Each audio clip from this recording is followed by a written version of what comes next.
Jangan lupa subscribe YouTube channel Metro TV News dan jangan lupa nyalakan notifikasinya.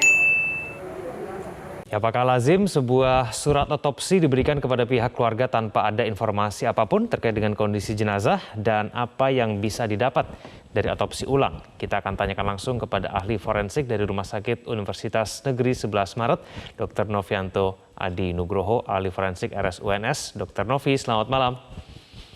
Ya, selamat malam, Mas. Ya, Dr. Novi, ini keluarga Brigadir Yosua meminta otopsi ulang ya dengan kondisi jenazah yang sudah dikuburkan kurang lebih selama 10 hari. Menurut Dr. Novi, hal apa saja kemudian yang bisa didapat dari otopsi ulang ini? Ya, kalau otopsi ulang atau ekshumasi ya, tetap kita hasil yang akan didapat kemungkinan adalah tidak jauh dari otopsi yang pertama ya, kemungkinan. Ya, faktor-faktor apa saja kemudian yang bisa membuat hasil otopsi ini tidak jauh berbeda dibandingkan dengan otopsi yang pertama, dokter? Ya, tidak jauh berbeda di sini maksudnya untuk hasilnya, tapi untuk kondisinya mungkin ya, kondisinya yang agak pada waktu pemeriksaan mungkin korban jenazah ya sudah dalam keadaan membusuk ya, dan membusuk ini yang akan menjadikan suatu perubahan ya pada hasil otopsinya. Oke, Dr. Novi, ini kan ada sejumlah kejanggalan ya yang diungkap oleh pihak keluarga dan bahkan kemudian pihak pengacara menduga kuat bahwa ada pembunuhan berencana. Dari otopsi ulang, apakah kemudian bisa langsung menyimpulkan itu? Kalau misal memang dari hasil otopsi ulangnya memang menunjukkan ada indikasi ke arah situ, Dr. Novi.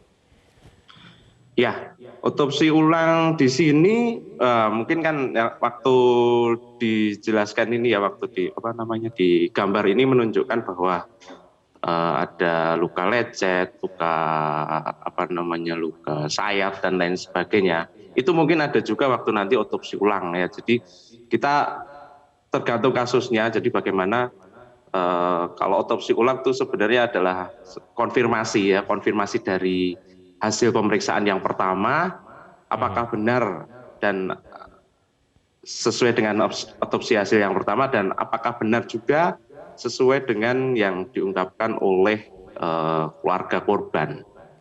Oke, dokter, tapi proses otopsi itu bisa langsung menyimpulkan penyebab luka itu tidak sih? Penyebab luka kita bisa menentukan dari kekerasannya ya, misalnya adalah kekerasan tumpul, kekerasan tajam, dan kekerasan senjata api. Ya, hanya situ saja sih untuk kekerasan ini karena suatu pisau atau karena pukulan dari suatu pukulan kasti mungkin itu agak susah ya. Hanya kekerasannya aja yang sampai ke tubuh pasien atau kulit daripada korban. Oke, dokter, tapi bisa tidak kemudian dalam proses otopsi ulang itu bisa membedakan mana yang kemudian terkena sayatan benda tajam, mana kemudian luka yang terkena serpihan peluru, itu bisa dibedakan tidak dalam proses otopsi ulang? Ya, bisa. Nanti dari otopsi yang pertama pun sebenarnya sudah bisa diketahui ya. Tapi tergantung kasusnya juga dan tergantung nanti, mohon maaf, untuk proses pembusukannya sudah sampai mana, kita juga tidak tahu maksudnya apakah karena untuk proses pembusukan jenazah terutama ya itu sangat dipengaruhi oleh faktor lingkungan, terus faktor keadaan tanah, kelembapan tanah dan lain sebagainya. Itu jadi memang untuk otopsi ulang memang ya sebagai konfirmasi. Oke, dokter, ini kan ada beberapa luka yang dianggap janggal oleh pihak keluarga ya, seperti contohnya ini ada luka di bagian leher yang diduga sebagai jeratan. Nah, Anda apabila sudah pernah melihat mungkin fotonya begitu dari jenazah Brigadir Joshua ini, bisa tidak kemudian langsung disimpulkan begitu bahwa memang ada jeratan ataupun ada perilaku tindakan lain begitu yang dialami oleh korban ini? Ya, jadi pada proses otopsi itu selain kita dari pemeriksaan luar, kita juga pemeriksaan dalam ya, kalau sesuai dengan tata cara otopsi ya.